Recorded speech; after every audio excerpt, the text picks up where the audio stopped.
I think throughout my life, I've always been a professional listener. My ultimate goal has been to not only amplify the voices of therapists and people within like the mental health, mental well-being sector, but to humanize us as well. When you sit in, those comfortable chairs and you sit in and you're just like, yeah, this is really comfortable. I don't want to move. That's exactly how it felt. There's no time for I love you or those things, even though they may show love or they feel like they're being shown love through different ways. But to verbally say it is such a powerful thing. Therapy is such a thing where many people don't, either they think it's taboo or they think it's something that if you go, that there's something seriously wrong with you, which isn't the case. This honest conversation is caffeinated by Integrity Coffee, a Michigan roaster making your mornings a little easier and a lot better. You can shop once or subscribe monthly, so your coffee shows up before your personality disappears. Order at integritycoffee22.com and use the code HONEST20, HONEST 20 for 20% off. Real talk, raw feelings. Welcome to Attunigrate's podcast series, If I'm Being Honest. I'm your host, Nishani Javardhana. I'm the founder of Attunigrate. And I'm Himgori, Gigi to my friends, creative mind behind tessellations. And along with that, I build brands that mean something. So today, we have a long overdue guest. Honestly, if I'm being really honest, this is somebody that has been on our roster for a long time. And for some reason, we're only now getting to it just when we're about to hit our 1 year in the podcast. Allow me 1 to, year, guys. allow me to introduce Calvin Anderson. Calvin is a UK registered integrative psychotherapist and counselor who's accredited with the British Association for Counseling and Psychotherapy. He works with adults, young adults, integrating cognitive, behavioral, psychodynamic, person-centered, and humanistic approaches to support clients through anxiety, trauma, relationship challenges, identity explorations, and life transitions. Calvin is very passionate about creating a confidential, non-judgmental space where individuals and couples can explore both conscious and unconscious patterns, deepen self-awareness, and move towards meaningful emotional well-being. His work is grounded in the belief that healing begins when people feel genuinely seen, heard, and understood. Outside of his clinical work, Calvin is also the host of the Check-In with podcast, where he facilitates honest and thought-provoking conversations around mental health, well-being, culture, and personal growth. Through the podcast, he aims to normalize vulnerability, challenging stigma, and create conversations that encourage deeper reflection and connection. I have to say, I was honored to be a guest in Calvin's podcast, and I have since then been loving all of these episodes that he's been having with really incredible people in the industry because, as you guys have now heard, Calvin is a fellow counselor, but from UK, which has been really awesome for me to connect with because it's always interesting for me and Calvin to have conversations about the approaches that we might take with clients in America and what he might be doing, even though some of the things are basically the same, but there is cultural nuances that we often miss because, and I am not very familiar with the culture in the UK outside of my uncle being from London. But I have to say, Calvin is probably our biggest and most faithful, loyal cheerleader since day one. I think Calvin I believe the way I met Calvin first because Calvin reached out to me on LinkedIn and invited me to be a guest on his podcast and said like, hey, I see you're a counselor. I really want to have this conversation about what your approach is and what you do. And I was like, absolutely. And next thing you know, Calvin and I were having conversations as friends outside of the podcast. We send each other voice notes, which is something that all three of us are very good at doing, I must say. Yep. I firmly believe in voice notes versus text messages because I'm like, I could just keep talking for life. And the person has no choice but to listen to me until the timer ends because unlike a phone call, it's very different. But Gigi and I, we're so grateful to have met Calvin. And we really just want to honor our relationship and introduce Calvin to our audience. And also, we highly, highly encourage everybody who's interested in learning about just mental health stuff, really. And I think the conversations have steered outside of just mental health from just having listened to your podcast episodes, because every guest has their own unique perspective, right? They're talking about their self transformation journeys. Like, there's so much mixed in. And Calvin truly does go all the way when it comes to supporting the people that he cares about, even a complete stranger. Like, I will genuinely say you're one of the most kind, generous people that I have ever met. And we still have not met in real life. We have yet to meet. I am waiting for the day that I'm just going to fly to London and be like, all right, Calvin, I finally made it. Like, let's go find a place to sit down and just connect with each other in person. So anyways, that was a longer introduction than I planned. Just wanted to provide the context for how this all went down, and also say that there was a time when Gigi and I were slacking on our own podcast world recording and not doing the things that we needed to do. And Calvin was on our behinds aggressively demanding that we keep showing up. He would send us messages and he would check in and he'll be like, all right, did you guys record? Do you guys have anything on deck? And right before we started recording, we were just talking about how much effort it takes to show up and to do all of these things. And Calvin wears many, many hats. And he's also produces his own show. So I'm going to let Calvin just share a little bit about all of the things that he does on a day-to-day basis. And then we'll get started and we'll hear more about all things Calvin. Wow. Ladies, firstly, it is an honor to be here, even though it took a year. And I'm joking, I'm not upset. But it's been so good to see the guests that you guys have had and the momentum and everything that you guys are building. Because like I said to you before, in the voice notes, that what you both have is special and great and needed in the podcast world, but just life in general. So it is an honor to be here finally. More about me, the many hats I wear. So as Nishani has mentioned, I am the host of the Checking With podcast. And when it comes to the finalities and the minor details of the show, I myself, at present, do all of these things, whether it comes to editing, the sound, the title of the podcast episode, and all of those good things. But I will say, for me personally, these two ladies have been instrumental just in terms of, I guess, for me to up my content, to continue to be someone who is intentional, because they both are intentional when it comes to their work, and someone who is also compassionate too, because when you've seen the episodes, ladies and gentlemen, whether you're listening to it from audio, you've seen the videos, you can feel the compassion from these ladies. So she said, I have many hats. You have no idea how many hats these two ladies wear. I am also a psychotherapist within the UK, working with clients within the evening. And in the daytime, I work in a school with kids with autism. So yeah, I'm fluctuating between school, clients, and podcast stuff too. But I love it all and just feel truly blessed. So yeah. Yeah. Thank you so much, Calvin. Like, every time I think I've had a conversation with you, and again, I know Calvin is because of Nishani. There was a random conversation, and even I was connected with Calvin. And every time I have a conversation with him, or if I hear his voice note, I'm going to say I have a smile on my face.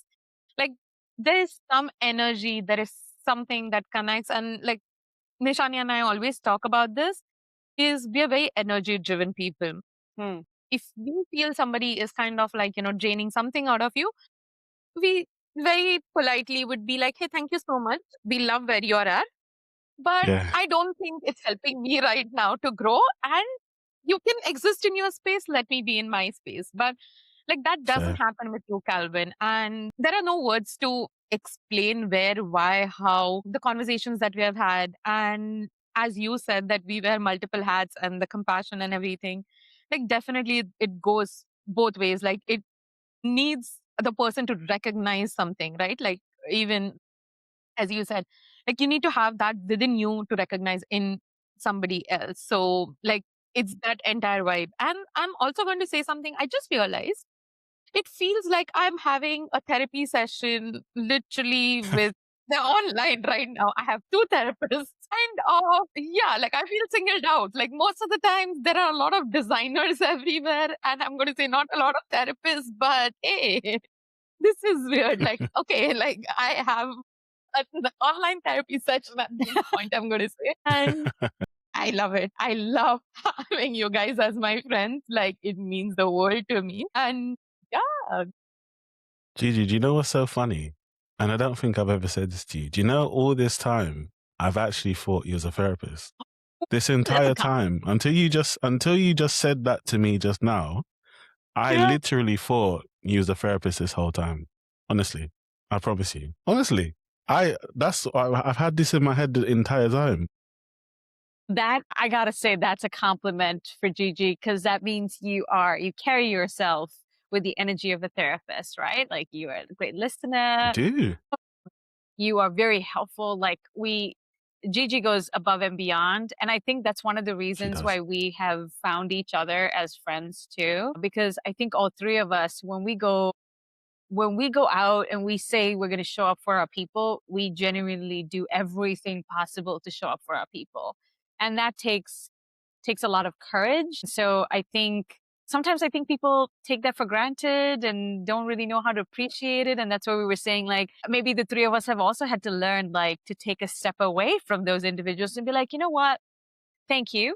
You've shown me who you are. I have love for you, but we got to do what's best for us. So I think that's really cool, Calvin. I didn't realize that you didn't know that Gigi was not a therapist. How awesome. This whole time, I literally, if you didn't just say to me just now that you're just a designer, well, you're not just a designer, but if you didn't say you work in that sector, I literally would have been thinking, Gigi's a fellow therapist. I'm telling you the truth. I literally thought, God, I've got two therapist friends. I have tears and happy tears both at this point, is because as a designer, and when I was introduced to the world of therapy, it was through hypnotherapy. And I did a lot of work that way. And then I was introduced to talk therapy. Talk therapy came a little bit later in my life. And, once you're on a healing journey, you find the right path that you are supposed to take, right? Like when your intentions are right and where you want to go in your life. And I used to always feel like, oh, I think I want to study hypnotherapy, but it's too late for me to get into talk therapy at this point. So I'm like, I think I need to find a place wherein I can blend both the things, because it's not like I hate designing. I love what I do, but like the world of therapy kind of excites me as well. And yeah, like little behold, like I get married, I come to the other side of the world. And my husband has a very good friend who is a therapist. Yeah. She walks into my life. She's like, hey, I know you've just moved in. How about you become an entrepreneur? And how about you start managing my business? And that day I realized, yes, I can blend both the things that I really want into something meaningful, right? I tell her many times, like, I'm working on content and I'm like, I feel something in this point, like I'm struggling with something like this. Like I'll go up to her and be like, oh, I counted myself, right? Like we did a reel recently, which was about executive dysfunction. And I was like, I never knew about this term. But when I did, I'm like, I'm counting myself. I'm like, 3 down. I'm like, I know I am not completely on the other side, but I'm there at this point. I need to work on myself about this. Yeah. Like having that sense and growing your, like your knowledge and your vision about like what you feel about the world. And therapy just helps you look at somebody as if they're human. Right? Like it puts your ego a little bit in check, and it can only happen once a little bit of work is done on yourself. Again, correct me if I'm wrong. Yeah. You're not wrong at all. You're very in your high ego most of the times. And you come from that zone. And yeah, like I'm going to say with hanging out with Nishani a lot right now, I have learned how to keep my ego in check as well. So, and it's not because she asked me to do ever. It's just consciously absorbing all the energies that come to you. How are people interacting with you? What are things that are being said to you? Right now, when you said that, I'm like, oh my God, but Calvin, we have had conversations and I didn't know that. So Gigi, this is your sign to when you get the time, the time, you have to embark on the journey. Honestly, you have to. Yeah.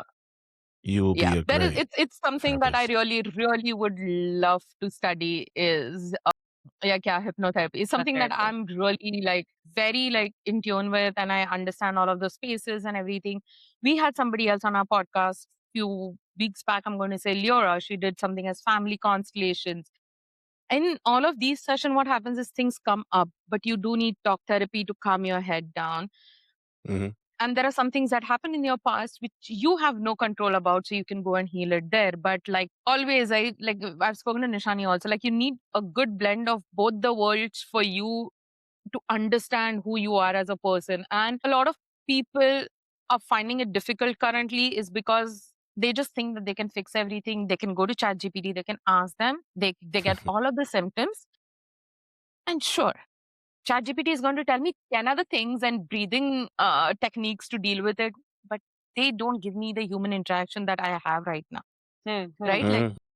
even if you're doing virtual therapy, like I sit with my therapist, like I do a virtual call. I get up Saturday early morning, like 7:30, I get on a call with her in the morning. And I'm talking through all of my emotions is because it's not easy to move countries. It's not easy to move countries after you're 30. It's not easy to stop everything and restart everything in your life again. Go through like living with a man and like all of these things as well. But like in all of these small parts that you're growing in your life, you do have this support that only the professionals can build around you, or like the people who can hold space, I'm going to say, will be able to build around Mm. you, and you know who they are. So Yeah. thank you so much, you guys, for being that space for me. I'm really very grateful. Now you're gonna make me wanna cry, Gigi, because that is honestly, that's yeah. You're gonna make a great therapist. Sorry, Nishani, go on. Absolutely, absolutely. I was gonna say, like, Calvin and I are now actually not just the two of us, all of our listeners are gonna be holding you accountable at One Day Future Date. Hypnotherapist Himgari, Yep. aka Gigi Alve, has officially become certified as a hypnotherapist. Like, I cannot wait. I think that will be fantastic. In fact, I think, Gigi, from what you're saying, I wanted to get into because, Calvin, I don't know if being a therapist was, I mean, I kind of know, but I want to like restart the conversation a little bit because I want our audience to Of hear course. being a psychotherapist, right? Being a counselor. How did that come into be? Like, when did you know that you wanted to be a professional listener? When did I know I wanted to be a professional listener? I think this is a perfect one. I think when I was in my last sales job. By the way, I wasn't like a super great salesman, but the communication that I would have with each customer was always like a 10 every single time. And sometimes customers wouldn't even talk about the product. They'll be talking about their life or a certain situation or show me things on their phone. And I was just like, why do people keep doing that? What am I giving off that lets people who we literally just met and we're only going to meet for however this interaction is? Why are you showing me personal things or being vulnerable at this moment? So I said, one day I went home and I said, what is this? Like, why do I have this thing? Because it's not even just from that, from young people who were older than me, just had this kind of ability to just sit and just talk and not feel like judged or, that I was kind of like listening to extract, but more to listen to understand. And so I looked and found therapy and I said, okay, let me sign up to this degree and see what's happening. And as soon as that first lecture came, I was like, yeah, this is exactly where I need to be. And whenever I tell anyone that I'm a therapist, they're like, yeah, that literally makes perfect sense for you. Like, this is where you're meant to be. So I think throughout my life, I've always been a professional listener without the title. But then knowing for myself that this was the path was something that was, I guess, more tangible. And now that I'm in it, every time I have a session, anytime I engage with you two, anytime I have supervision or even personal therapy, it just reminds me that I'm actually meant to be in this. So that is my journey into therapy. And I couldn't see myself doing anything else. Honestly, I can't. Not anymore anyway. Because I've been trying to find that for my life. Like if it's sales or do I need to go do this or do I need to do this course, or kind of looking at other people's lives and saying, let me see if I can do that. And when I've tried to do what they've done, failed each time. But when it came to this, Wow. It felt like when you sit in, you know, those comfortable chairs and you sit in and you're just like, yeah, this is really comfortable. I don't want to move. That's exactly how it felt. Wow. Yeah. The chairs reference, I'm going to reference a Bollywood movie that Let's do literally it. speaks about chairs. At the end, it's called Dear Zindagi. It has Alia Bhatt. And when you said that chairs, at the end, she says exactly the same thing. She's like, it's reference to a boy, like in that perspective. But then she says, you sit on multiple chairs, but when you sit on that one chair and gives you the comfort, you Yeah. know what it is. It doesn't make you miss something else from somewhere else, or like, doesn't make you think if there could be 10 other good looking chairs, but then you just know that that's your chair. Yep. I literally 100%. had the entire like vision play in front of me. So I'm like, oh my, like definitely makes sense in life as well. Like I'd taken this lesson so far only in finding your life partner, or like when only in finding your romantic partner, but it makes so much sense even when it comes to your career, I'm gonna say, or anything that makes you feel safe and comfortable. Yeah. 100%. Yeah. And I think so from what you're sharing, right? If you were in sales, that means you were basically either an adult or a teenager when you were in sales. So how, yeah, what did you do before therapy then? It sounded like sales, but like, when was that? So before therapy, I literally was working in retail. So I was in Hugo Boss. I worked for Apple for some time, some phone companies in the UK as well. So yeah, I was literally working in sectors where you have to communicate with people and you have to sell them a product that they don't even really want to buy. But you're like, hey, this £300 jacket would look so nice on you. What do you think? And they're like, no, we don't want no help right now. Sorry, thanks. Get And you're lost. like, oh, Yeah. yeah. And in those retail spaces, when it's quiet, you're literally standing there from say 9 a.m. in the morning till about 9 p.m. in the evening, just waiting for someone to come in for you to say, hey, have a look at this over here. What do you think? And they're like, no, we didn't even come in to buy anything. We just wanted to return something. God bless you. Patience. Patience, Yeah. patience. It's almost like your early life was preparing you for what it's like to be in a counseling session. Because I wonder, because you mentioned that you are in the daytime working with children with autism, and then you have your clients, so you work with adults and children. I'm curious, like Mhm. how what I don't know if I even want to ask it, because as a therapist, I'm like, do I really want to ask the question from you? Because I know you're going to be like, well, how could you do this to me? No, ask it. This is Is there a specific age group that you feel like you really like? You're like, this is the group of people, like whatever age they are, that I really really love working with. As a therapist. It's a good question. Specific age. First and foremost, working with children is an absolute joy and honor because you get to instill in them like really positive seeds so that they can carry that throughout their lifetime. Because ultimately, some children, they're really like blank canvases. The only difference is they obviously have stuff they learn from mum and dad, the cultural aspect, family, all those things. And someone like me coming into their life, I always have that intention of, I'm going to make sure that when I speak to them, it's of a gentle nature, or if they do work, I'm always complimenting them and just asking them questions just to say, hey, what do you think about this? This looks amazing. So I really enjoy working with, like, say, 7 to 11-year-olds in the work, because I'm not doing therapy with them actually. It's just more kind of like TA work, but I use my therapeutic skills within that work anyway, which is nice. So I will definitely say younger children, but then if I can do two-part answer, if that's okay. I love working with adults because more time I speak to the children aspect of them in sessions, which you probably know a lot about, Shani. So yeah, I'm going to definitely go with the children aspect, but I love working with adults, especially when the child version of them starts to show up and they're like, Calvin, I really kind of feeling like my younger self is talking more than my adult self. And we're like, okay, cool. Let's go with that. So yeah.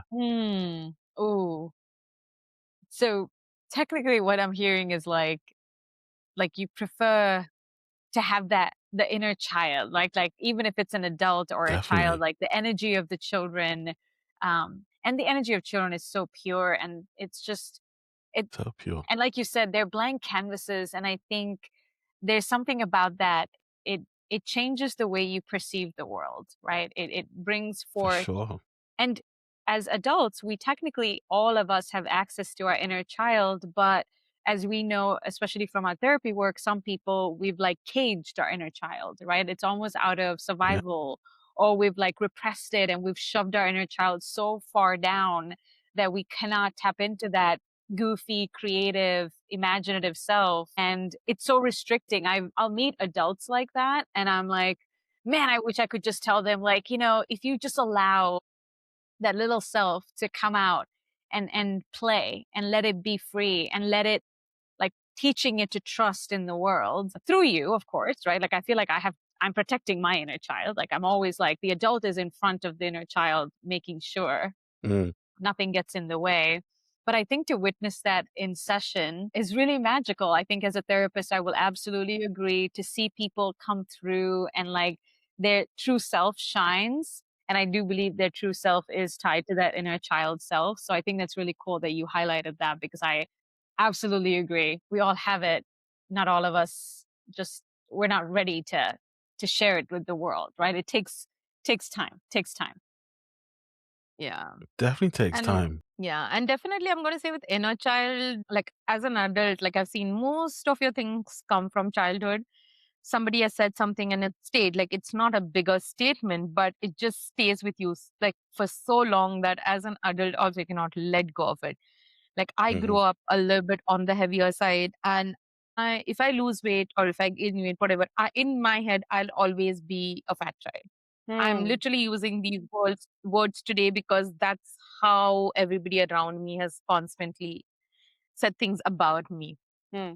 So it is not like a big word, but then, it's conditioning now. Like I have to actively look at myself and be like, no, I have different versions, or I can be a different person. Like my entire identity is not just me being fat, Hmm. or me being a particular way that somebody else has tagged me. And I feel as a child, you take on all of these things pretty easy. But at that age, if somebody like kind of, you had those tools, right? Like today, I feel like therapy is spoken about like, oh, if my family gets to know that, oh, I am going through therapy, it's not going to be like, oh my God, like we'll disown you. They'll be like, okay, sure, you didn't have to go and talk about this on the internet, but sure, you've done this.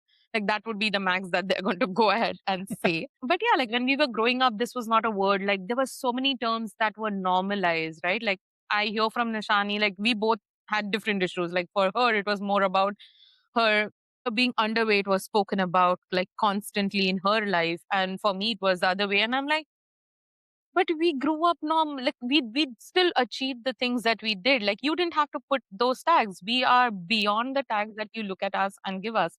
Today, who is she as a person? She is a therapist. She is kind of trying to make an active change in the society. It's like stop putting those tags on your kids at a younger age is what I feel. Like I don't know, like usually like when I'm with a lot of my friends' kids or my cousins' kids, I usually would just like to tell them, hey, I love you. Mm. Because nobody apart from your parents would ever come and say, hey, I love you. Hmm. Like you get on a call with them and sometimes you just say, it's fine. Whatever you did is okay. I love you. Mm. Like it's not very difficult to say that. And at that age, I think my little self needed that. And nobody would come out and say it because, oh my God, how can you tell your child that you love them? What if they take it to the heart and they just start acting out of it and everything? Like, people have all of these unnecessary issues that they're going to line up before. Hmm. But yeah, like Mm. I'm just thinking about it right now. Like, would I ever, if I get into a therapy world, would love to work with a child? I think, yeah. Hmm. Yeah. Those energies are really pure. Yeah. Definitely. And thank you so much, ladies, for highlighting that. And maybe you can both speak on this from like a cultural perspective as well. For myself, being from the Caribbean, the one mindset that you could probably share with me from the Caribbean standpoint is obviously back home, everything isn't like how it is in the UK, where, we get access to certain things and all of Mm-hmm. those things. People are honestly just trying to survive. Now imagine someone who literally growing up has survival mindset and then comes to a different place like where you guys live or where I live. Survival is literally going to be the only mindset that they have. And I say that to say, just to touch upon what you both said, even Gigi, when you mentioned about saying I love you to your nieces and nephews, no one's going to say that because it either wasn't said to them or that's just a whole completely new concept to the individual. Because in survival, you're not talking about love or any of them things. You're trying to think, do you know what? Tomorrow I need to make sure my child has this or we're able to do this. Or so it's the constant like critique or that constant worry of we need to make sure tomorrow is good. And that's kind of scary. So I give people even more grace from, cultural backgrounds or anything like that, because I understand that maybe back home, there isn't those things. It's just, we wake up every day, we do our chores, we do this, and that's it.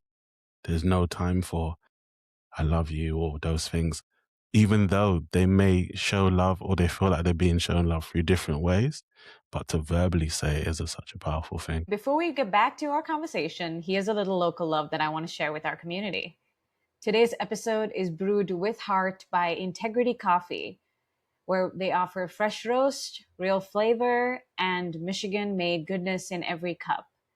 Grab your bag at integritycoffee22.com and use our special code HONEST20 for 20% off.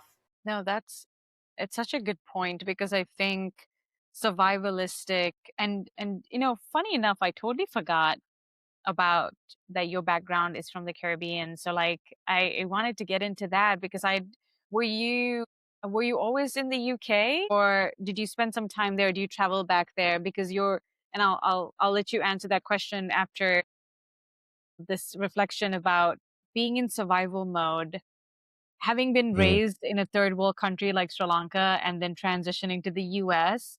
There's so much abundance here. Like everything is in bulk.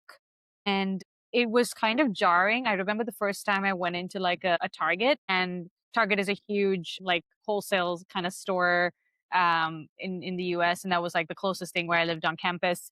And I remember it being large, and that's not even a super Target, because apparently there's a thing called a super Target and that's triple the size. I went to like a regular Target yeah. and I was still shocked. And I remember being there with my dad, shocked at how gigantic this place was and how many rows and rows of things there were. Anything I could think of, I Mhm. could have there. There was nothing that Yeah. I needed to go anywhere else to find. It was so it was so weird. It was jarring. It was like I was almost like, wow, what are we doing on that part of the world where we can't we don't have that access, the privilege doesn't exist. And sometimes I forget that, especially having lived here now for over 11 years. I've forgotten. When I go back home, I remember and I'm like, oh yeah, that's right. It's not that easy. If you needed like hardware and hardware tools, you can't just go to like a shop here that we have for that. It's called the Home Depot or like Lowe's or whatever. You can't just like show up to a shop like that. You have to go to like this one market, ask the guy, and the guy is going to tell you to go to this other shop and then go talk to the other guy, and then you got to place an order. And it's just something as simple as getting like duct tape. And technically we can't even Yeah. find really good duct tape in Sri Lanka. So like it's so distorted, right? And so I think, especially as therapists, having the perspective of being somebody from a world like that makes me recognize the levels of luxury privilege that we have access to. And that is something that I really like to stay focused on in my work with clients. So really curious how that shows up for you, and also your background into the Caribbean. Yeah, like totally missed that detail. I'm glad you brought that up. Yeah. I mean, for me, when it comes to the Caribbean aspect of my life, I've only lived it wholeheartedly through my parents, Mm. because they obviously came from there and then came to London and had me. So I've only been able to see it through the way I was brought up in terms of Calvin, on Saturday mornings, you wake up this time to do your chores, you read your books. Anything that's spoken about in this house does not leave this house. It stays Mm. between us. All of those kind of things, and even down to the culture, the tradition, certain dates for certain things. So even that, I'm not like fully fledged in it. It's just more of, okay, I was raised a certain way. My mom used to do this. Okay, why do we wear this kind of color on this day? Why do we have this Mm. type of food? Okay, this is how we speak to. We don't call people by their first names. We call them auntie and uncle because it's Mm. disrespectful. So all of these things I was just learning growing up, and sometimes you get the lesson the hard way because you wasn't taught it right, or you were taught it and you just decided to be a rebellious child, which I was. So for me, it was like, okay, this is how my mom grew up. She grew up in a place where, you know, it was all about the family. It was all about being together. It was all about, okay, being vigilant. Because obviously certain parts and I guess we can say this for all our countries, is there's certain parts where it's not safe. Mm-hmm. So that's why they had to leave. That's why they had to flee in order for us to, as their children, to have these opportunities that we have today. So it was good to see that growing up, because not only was I able to take that and be like, okay, I'm going to use certain principles, but not all of them.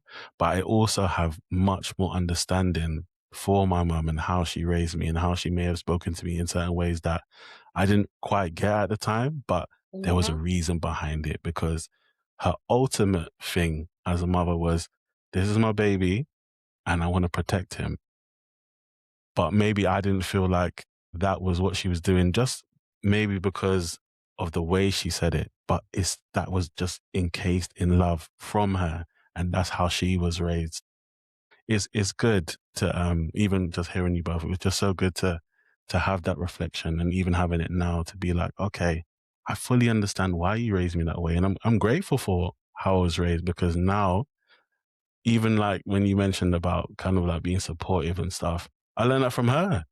Mm. Literally, both my parents, I couldn't even tell you, like selfless. If selfless was able to, if I was able to edit the dictionary and put both their names in, I would, Oh. because the way they would show up for family, the way they would show up for friends, and I'd be like, Mum, have you not slept? And she's like, no, I got to do this cake for this person, and I got to go do this. And I'm like, but it's 2 o'clock in the morning. What are you doing? She's like, I know, but I really love such and such, and I just want to make sure that their day is good.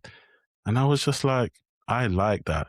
I love how you guys support people. I want to adopt that. And Mm. yeah, so that's how I literally, in my core as a person, love to be, because, and this is a perfect thing, and you see this post all the time, you never know what someone is going through. Even if they show up and they're all glammed up and smiling, you don't know what they're literally holding on to. You don't know what phone call they had just before the meeting. You don't know what's happening tomorrow. They could be like, this is my last couple hours, but they're choosing to show up. So for me, if I can just be kind for even the interaction, if it's 1 minute, 1 hour, one day, I'm going to always do that. Always. Yeah.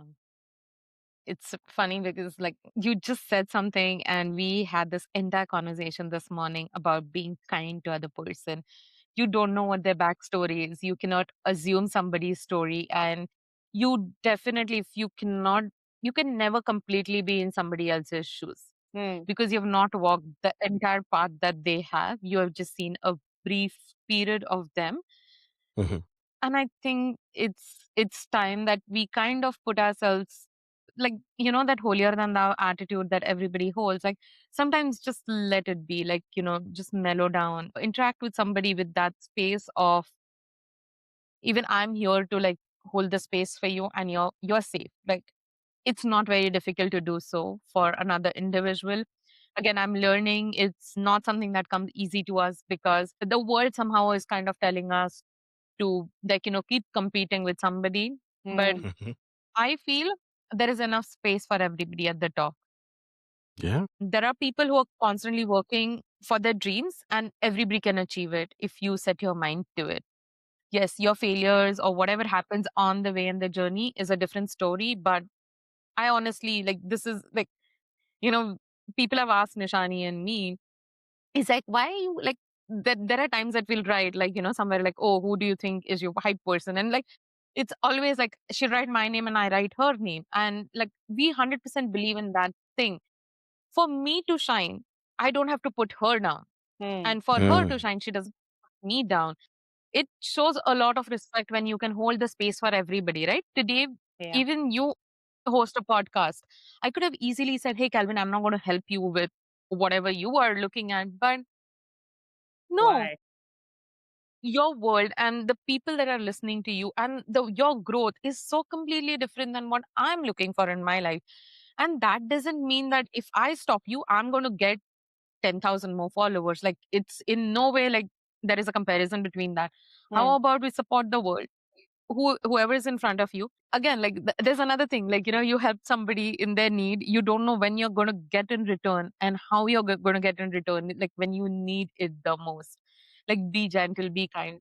I'm just all of 35 years old, and I have experienced this love when it comes to me when I have least expected it and not worked hard for it. It Yeah. really feels nice. When I was in Dubai, I had cars. I used to drive my friends. I used to drop them. I used to pick them up because it didn't bother me as much. Gas was pretty cheap. All of these things didn't account a lot to me. And I kept doing all of those things. I'm like, I don't care. Like, whatever. I'll pick you, drop you, take you to work, all of that.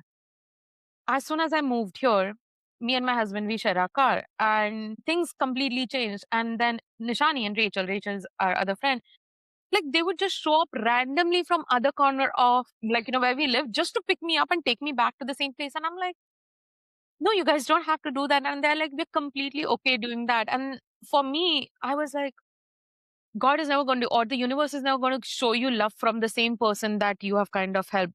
It will come to you when you need it the most. When I Yes. came here, I didn't have no friends or anybody to rely on. And that's when I got all of these things in my life. That's when people showed up without me asking. Like, Nishani was like, hey, how do you feel about going to an Indian place and just sharing some food? I'm like, sure, sounds fun. And then she's like, oh, by the way, I want your help to set up a little bit of my business. I'm like, yeah, sure, let's go ahead and do that. Because at that point, I was looking for a job. My paperwork had just been done. And I was Yeah. like, yeah, I'm at that stage in my life where I want to now grow. And as her and I started bonding, it just felt as if somebody put a person in front of me to tell me that you are looking for something in the wrong direction. Like, you are meant to do something else. And this is Yeah. what it is. And that's what I feel like. You keep doing good. You don't know how and when the people are going to stand in front of you. And when you need it the most, they'll be there and they'll be the strongest backing that you'd ever have. So, Percent.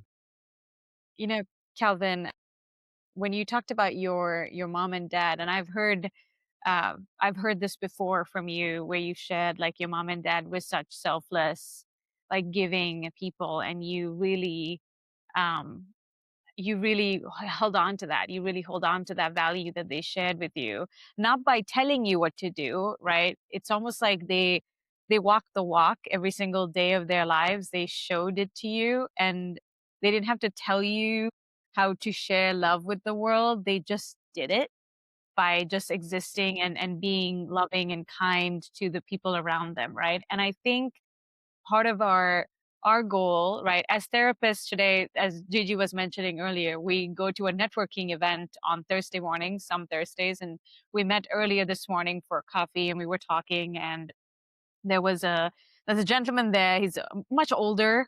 He's in his 70s, and he had a comment about, sometimes just listening to someone could be the best thing you could do for that person on that day, for their entire lifetime. And he looked at me and he was like, I'm sure, this is why you do what you do and you're a therapist. Like, we get that. You already do it. Right. And I do think that we take for granted these small gestures of kindness, like just listening to someone, like really absorbing what they have to say and recognizing, like, hey, based off of what you're saying, instead of waiting to respond, you're just kind of tuning into what's the message underneath. And of course, Calvin and I, we've been going through rigorous, I should say, training on how to detect nonverbal cues and how to like address that, how to bring that up without getting that person defensive. Like, we're learning techniques, but at our core,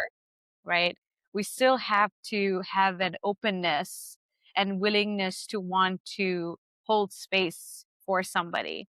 And Gigi makes such a valid point. Like, sometimes in existence, you encounter people who are, they cannot hold space. They cannot hold space, or they're hurting, and because they're hurting others. So I think it's really cool that your parents showed you that value of what it means to share love, without expectations. I think that's a really big one that we've been talking about, because you're not expecting things back. Every time you cheered us on, I don't think you ever had I truly believe that you've never expected us to like return that to you in some manner. Nope. No. Every time Gigi has helped me or I've helped her, like, I'm not thinking like, I mean, we do have our own battles with, I'm paying for coffee, and she's like, I'm paying for coffee, and we're like, we're gonna do this, and we're like fighting each other for like money stuff. But like when it comes to our time and energy, like she really does. And I've even experienced that with you. And I think the fact that because I didn't realize that you were in like other industries before you went into being a counselor. I think sometimes God or universe, like the pathway opens up to you. Sometimes it just takes a little longer, you know? Sometimes it's not as clear. Sometimes it comes to you through other persons. And other times the pathway opens up because you just start realizing that you're really good at this one thing. And it just so happens to be the ability to listen. And Calvin, we've bonded over this. People really do tell us a lot about their lives without a question. Like, I'm not even asking sometimes. And I know Calvin and I have had this conversation outside of this podcast where sometimes I will be at the grocery store and the cashier is revealing something that's happening in her personal life. And I'm like, whoa, like, I'm honored that you felt safe enough to reveal such a deep truth about yourself, right? And I'm like, is it because like there's like a slogan? Like, do all therapists have like an indirect, like a stamp on our foreheads? Like, you need to tell this person, you need to confess. Like I would imagine that's what priests or like monks feel like when they walk around. Everybody feels like they have to confess. And so I always wondered, Confession, yeah. right? Like I always wondered about that. So, anyways, I say all of that to say, I think you being a part of this podcast is really testimony for what it means to share love and to spread love without expectations. Because we come from, I'm sure all three of us have had experiences with people who have had expectations, and they push those Yeah. expectations onto us when they've done something for us. And Yep. and it's hard. It's hard to move through that. So I wonder, just turn a little bit towards your podcast, because obviously what was your goal when you started your podcast, and what was your mission? How are you sharing, your mission with the world? And I feel like the pod is definitely a way that you're doing that. So I'm really curious for our listeners to hear, like, what was your thinking on that? How did it start? How did it come to be? And where is it at now? Like, and what's your plan for the future? That's a great question. Before I even get into that, when you mentioned about me expecting anything from you guys, it was just ultimately, I was just like, I love you both dearly, and I just want to see you win. That's it. Literally. So I can be like, one day when you got your own studio and the 1.2 billion followers, I just sit in my chair and be like, yes, that's my girls. Yeah, Yeah. that's it. That's it. That's literally my only expectation for you ladies to win and be great, because my thinking in everything is, if you both do great, then that trickles down to your families, that trickles down to everyone that's important to you. And why would I not want you to be able to manage and bless people in your life? Why not?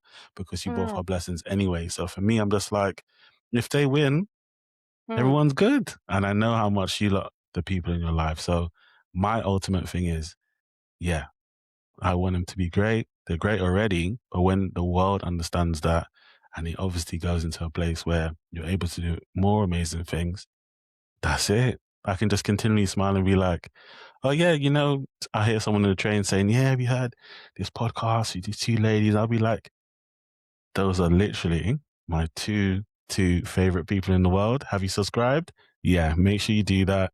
Tell everyone.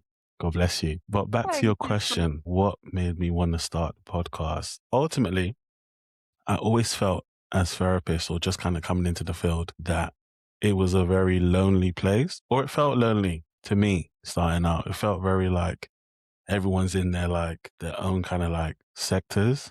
No one's really like collaborating. No one's really speaking on things. And I was just like, I need to change this. So lo and behold, I bought the equipment, had the name in my head. And then a therapist friend was like, Calvin, I'm free today. I'm not doing anything. I'd love to do the podcast. I'm like, okay. And then my friend Demetrius, who films my podcast sometimes, was like, Cal, what are you doing today?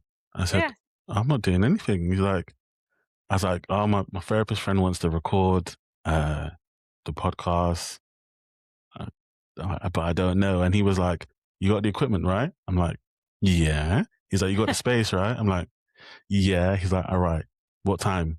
I said, 2? He's like, 2, I'm there. Let's go. I was like, okay, let's do it.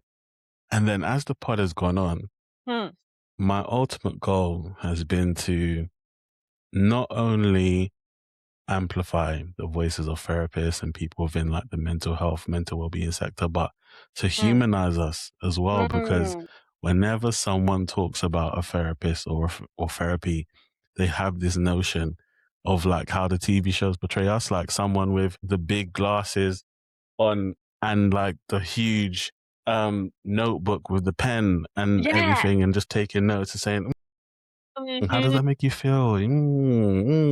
So for me, I was like, nah, we ain't like that.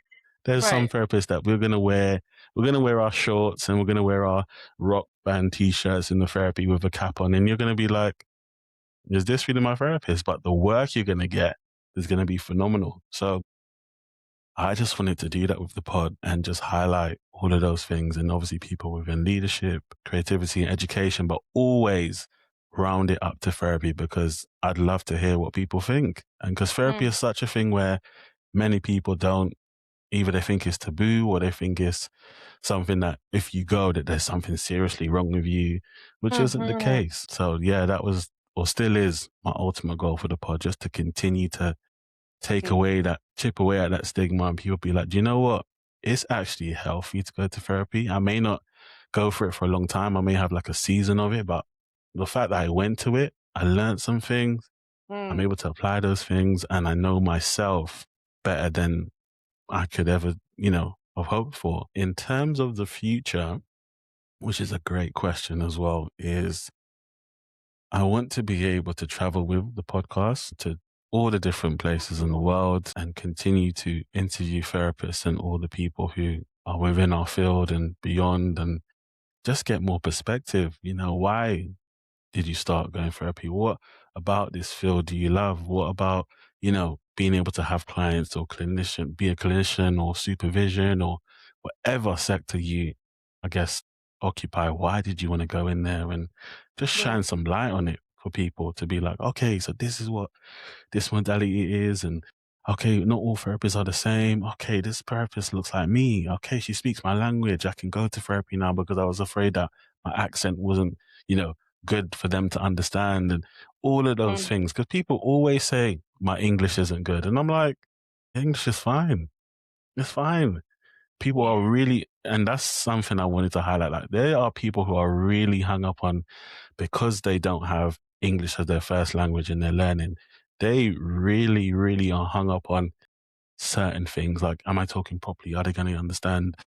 I've had clients where they've like always said, sorry, my English isn't good throughout the entire session. I'm like, I understood. I said, don't worry about that. I understood. But it makes me want to learn their language to even add more comfort. So that's like another layer. But yeah, that's the goal for the pod, to just keep opening the door for whoever comes on and highlight, the person's work. And again, if I can add just like a small, I guess, another step to the person's career or wherever they want to go from people seeing them, my job's done. That's it. Like, I don't even care if the person goes on to do like even much more greater things than me. I don't even need to even be like known that I had a hand in it in any shape or form. As long as I can see it and they're able to just go wherever God wants them to be, I'm like, good. I'm glad I was able to like just shine a light on it, even if it was for an hour or 40 minutes. That's me good. I'm great. So that's it.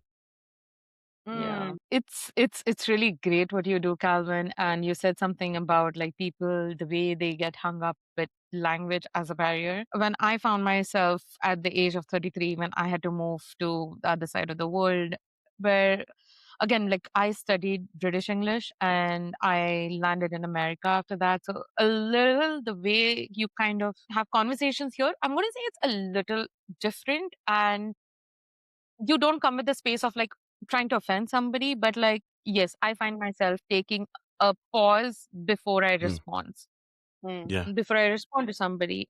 And it comes from being in that space of like, oh, I'm not here to kind of make you feel a certain way, but even I want to learn and grow. And that's when you said, right, like you need to be willing to put yourself out there and be like, oh, even I want to learn a little bit from your culture. Because I keep saying that you guys didn't move to my country, I moved here. Mm. So I Yeah. need to adapt a little bit more than how much space guys need to create for me, because nothing around you changed as much. But sure, a lot of it changed for me. But like in all of these situations, I just feel like there needs to be that one thing that you just need to hold space. Like we have been talking about it, about holding space, and you, both of you, really, really do a good job at it. Like Calvin, with your podcast, thank you so much for bringing these stories, because somehow you end up humanizing therapists, right? Like people walk into a session and they think you're magically going to fix them. And that's not the situation, right? Like there are humans sitting behind it. They're giving you their shoulder, they're giving you their ear. And to why? Because a lot of other people, they cannot listen or hold space the way the therapist can, because you understand where we are coming from. What do we want to communicate and what do we want to get out of it? And nobody who first thinks that they want to get into therapy is like they've accepted that something is wrong with them, Mm. or something that they would want to work on. Like not even wrong. Wrong, I feel like becomes a big word, but like something they would want to fix and like move on and have a better life, right? Like they don't want to that belief to kind of keep them restrained. And like our culture usually like would frown upon therapy, but like I feel therapy is something like having a tool wherein, when you go into your attic and you want to clean it out, and then you get storage boxes to kind of shelf it, label it well, and just put it away. Yeah, it's going to come back. Sometimes you have to look at that box, but it doesn't bother you as much because there's not a lot of clutter. Everything is labeled, put away in a perfect way. Yeah, it was a part of your life, but now it's there, right? Like now I don't have to worry about it as much. It's taken care of. Like it's not going to, like if the wind blows, it's not suddenly going to come into my face, and like I would not know what to do with it, because I know that I've secured it, safely put it away with the right kind of tools. That's how I look at it. Because, and then again, new things are always going to show up. You have to keep your racks empty. You have a bunch of other things, because again, life is it is life. We learn, right? Like if you don't have the fall, you're not going to understand what it is to grow from that. But yeah, like thank you so much for holding that space for every individual, because like listening to you, I think that calm, like both of you have that calm that has come in my voice, which I'm noticing right now as well. I'm taking that effort to like slow down, think about it, and then say what I have to. So it just, that feeling, that energy, it translates, I'm going to say. That's what it is to work with you both. Please seek people who are willing to give you that energy around you. They make you feel safe. Again, like I've met Nishani, so I understand that energy coming from Nishani, but again, like I never met Kelvin, but like whenever we have connected, like you have always given this safe energy for me as well. Yeah, we're really looking forward to seeing you soon, Calvin. Well, ladies, let me know when you're coming to London, and yeah, we will make some plans. Yeah. Or perhaps maybe you might, I know you said you've got, I believe you've mentioned you have family in the US. So if you ever I do did. head this way, maybe you'll pit stop on your way to back to UK, you stop in Detroit and explore the city with us for a I'm little bit. definitely coming to Detroit. I need to see you guys. I have to. Yeah. There's no Yeah. kind of like way I can come and not see you. That's not Yeah, happening. and So plus, I will see you soon. and to honor your goal, your future goal is to travel and do your pod. I will absolutely have a list of therapists lined up, ready to talk to you. Yeah. And you could just be like, all right, well, I have every single day set up. So that way it's a work trip, when you're getting paid for your podcast. Because I believe Calvin's check-in podcast is in season 4, right? Season Yeah. 4. You're right. Season 4, right? Because I just listened to one of the season 4, and you were like, yeah, it's season 4. Like, I'm like, damn, like we're not even, we're very close to celebrating our 1 year of If I'm Being Honest, right? And we were both like, damn, it's actually been a year. This is crazy, because now we can tell the momentum is picking up. We feel great about it. We're feeling more comfortable with the way that we're doing things.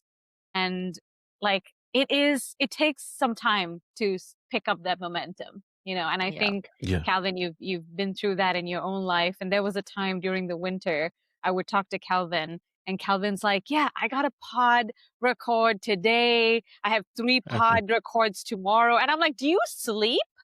And somehow Calvin had scheduled his entire season 4 ready to go way before, I think, if I'm remembering correctly, before the winter even finished. He was all good to go, and all he had to do was edit and get it ready to post. And I'm like, damn, we gotta pick up the pace over here.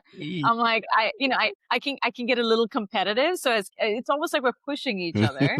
And I really, really have appreciated the energy that you bring. And I do think your podcast actually does humanize the therapist, because some of the guests on your podcast, which we will add Calvin's podcast in our show notes so you guys can check it out. Some of the guests, even though they're therapists and they wear the therapy hat, which is funny because I do have my notebook right here and my glasses are right in front of me too. I'm like, oh shit, Calvin, you're pointing out shit that I actually have in front of me. But I don't have the serious face on, Sometimes my clients will say some shit and I will literally make a face like, you really just gonna act like you don't think I know what you're doing? You don't think I know? And I think, listening to your guests, they're talking about their own journey, their own self-discovery, their own battles, and like how they discovered their passion for therapy, right? Like I'm not wanting to name names, but I remember distinctively listening to a couple of folks, and you've even interviewed a couple of newer counselors, like counselors in training. And we're talking about the education system, because I feel like personally, my education system didn't capture the multicultural elements that I felt I needed to work on after the fact. Like I learned about all of this after the fact, but while I was in school, it missed those details. And I was like, when the school programming missed that, I felt like, well, that's my population though, right? Like it's almost like Asians were being categorized a different way in the textbooks. And I'm like, I'm Asian. That doesn't apply to me, And it was so weird. So until I left, I started to realize like, oh, I just need to learn more. I need to engage in conversation, supervision, and continuing education. So I do think that your pod, and there are other podcasts for therapists where there's continuing education podcasts for us actually that I've really come to appreciate.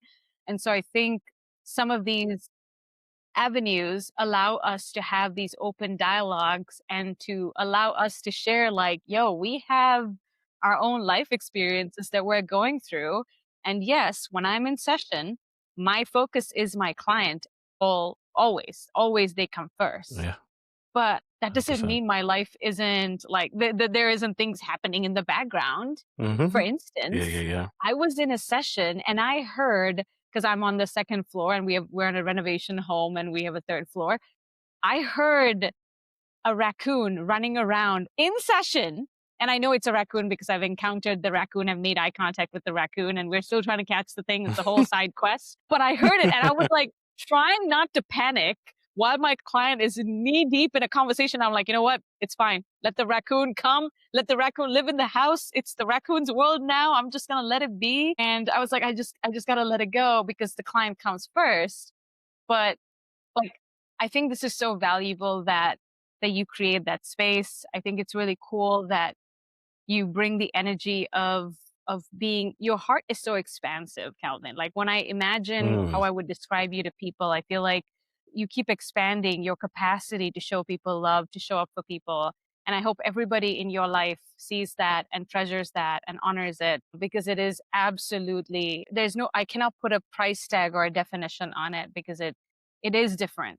And it's the kind of appreciation and care that you cannot buy. Like, you can't ask for this. Sometimes I don't even think like my close friends and family from my past lives can show up even a slight bit the way that you've shown up for us when we first started. Like, I truly, and you continue to do it for me for sure, but like when I first started, like the way that you supported us was so pivotal, so important, that we will never forget. And that's one of the reasons why we were like, we have to have you on our podcast. Man, how could we have taken so long?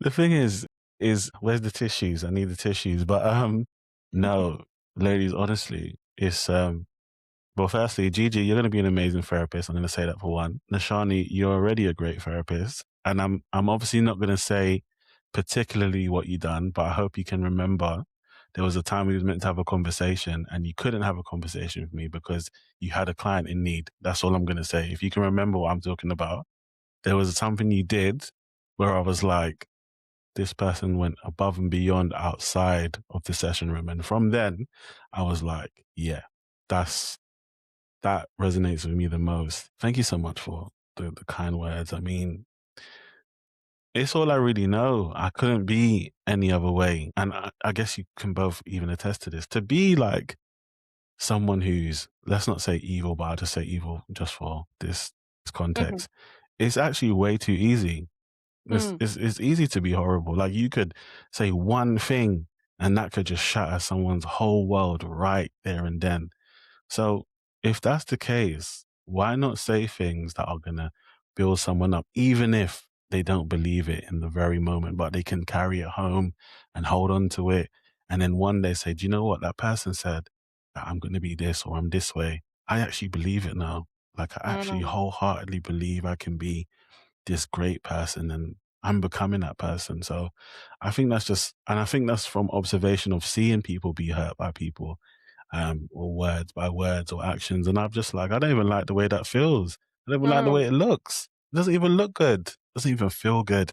And it's not even me being involved. It's just me looking at it and just seeing the breakdown of a person, someone crying and being like, the whole world's ended. I'm just like, I don't even like that. I don't even like that at all. And even from a faith perspective, because I'm Christian, it's just all about love. And that is just like my whole thing. Like, if I can continually just show love, and that is just like, that helps you. I mean, what are we really talking about here? That's it. That's it. Yeah. I guess even like when it comes to you ladies in the podcast and everything, from when we had the initial conversations and we were just like, Calvin, this is what we want to do and stuff. And I'm like, yeah, I can see it. And then just seeing the guests you having and the conversations, I'm like, I'm so glad it's been a year that I haven't come on, because it's just so good to see like everything. Like, because the conversations you're having, the guests you're having, I mean, incredible. Incredible. Yeah. Oh, thank you so much, Calvin. And I'm just going to say right now, like, we're just like falling short of words, is because like it's a very happy and overwhelming feeling that I think we all are having at this point, because the love is very mutual, the understanding is very mutual, and the holding space for each one of us to be, it comes from everyone. It's not, nobody's forcing us to do this, and it comes deeply from our heart. But having said that, I'm just going to say, if I'm really being honest, people, you should go check out the Check In podcast as well.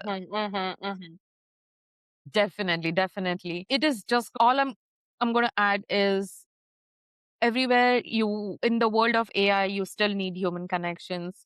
Learn to build one. Learn to build one, because that's going to last longer than the answers that you get into your hyper digital world. We cannot run from it. We are literally going to run away from, like, the human connections is going to go further and further out as the technology comes deeper and deeper into our lives. But learn to find your crew that would keep you sane, keep you grounded. I have mine. I hope you can pick yours, whoever is listening to you, us right now. I'm going to say, I'm going to take away this from this conversation is like, it just comes with like a full heart. Thank Yeah. you. Yeah. Yeah. And honestly, my takeaway is definitely to piggyback off of what Gigi is saying is that I think the smallest act of kindness can go a long way. And that's something that we're able to do for each other. And we're holding space at a time of, technology it does enable us to connect with each other, right? It has enabled me to find someone like Calvin who is on the other side of the ocean. And somehow, yet here we are bonding over mutual frustrations with clients, our experiences with life, and we are creating space for each other, right? Supporting each other, cheering each other on in the virtual world. And also just, I think, Calvin, one of my other takeaways is that like, sometimes your path in life, right? Like, because Gigi was talking about being a future hypnotherapist. We're just going to put it out there. She's just going to be one in the We are future, putting out there. right? Yep, she is. We don't know Exactly. when. Exactly. It's already a thing, really, right? already a Time thing. is relative. It's basically a truth. And even you, like you had your own walks of life and you made your way towards therapy because you realized that the thing that you were great at. So there's really no real time, no real agenda for when you can truly connect with your passions and activate the thing that makes your heart truly smile, right? Like I think one of the reasons why you can show up for us and the people around you with so much heart and passion is because of the things that you're doing for yourself and how you're able to expand your own your mission, right? I think of this like purpose in the world. Like it's not just a job. And I always think about that. Being a therapist is not just a job for me. And that's why when you were pointing out the example with that one client the one time, I do remember, I'm like, it's not just a job, it's another person, it's another human, and they need someone to care. Right? And I have my ethical responsibilities and there are limits to what I can do. And I do take those boundaries very seriously. But sometimes it's just about taking a slightly extra step just to show someone I care. And I think that's what all three of us do. I will speak on that very, very confidently. All three of us take that role very seriously of just showing people that we care. So thank you, Calvin. Thank you for the role that you play in the lives of the people that you share your wisdom and your work with. And yes, we definitely want our listeners to check out the podcast, although I know it might be a little bit therapy heavy, but you never know. You never know what you might learn. Maybe you might realize, oh, I don't need to go to therapy. I'll just listen to Calvin's podcast and listen to the therapist talking about the topic. Because I know people be doing that with AI these days, and I'm not a big fan, but I'm like, you know what? They'll figure it out. They'll figure it out. At one point, they're going to find out AI is not going to solve the problem that they're looking for the solution. Right. So anyways, thank you for being a part of our podcast, Calvin. And I want to close out by saying, cannot wait to see what you do with your pod and life in general, what you keep doing and how we keep growing. Maybe we'll have a part 2 at some point in the future to check in with you and see how things are going. Love to. Yeah. But in the meantime, if you've made it this far, folks, thanks for hanging out with us. We hope we made you feel a little bit more seen, although today's special focus has been Calvin and outpouring love to Calvin because that's our goal today. This is, if I'm being honest, we are not promising perfection, but we're showing up just as we are. Until next time, stay real, stay honest. Cool.